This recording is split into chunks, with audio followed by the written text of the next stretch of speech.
Zer du futbolak? Zer du futbolak kirola fede bihurtzeko? Badago munduan beste ezer igande batean bizitzak entzen dizuna, baina hurrengoan inoiz baino biziago zaudela sentiarazten zaituena. Benetan galdu alditu bere balio guztiak.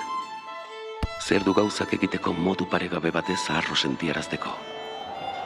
Zer dute kolore hauek, armarri honek, historia honek, ereserki honek?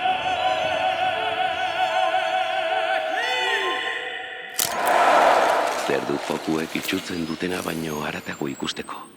Futbolak arrazoiak ulertzen ez dituen arrazoimenak ditu oraindik. Irabaztera ateratzeko elkartzen gaituen indarra, deialdian inoiz agertu ez arren. Horixe da garen gizartearekin lotzen gaituen futbolaren handitasuna. Soropilaren azpian dagoen lurra zapaltzera eramaten gaituena. Sustraiak sendotzeko urestatzera bultzatzen gaituena. Arrasto bat utzi. Zer du, beraz, futbolak? Gola, baloiak atea zeharkatzea baino haratago doala gogorarazteko ahalmena. Hori da futbolaren benetako indarra. Behintzat, gurearena, bai.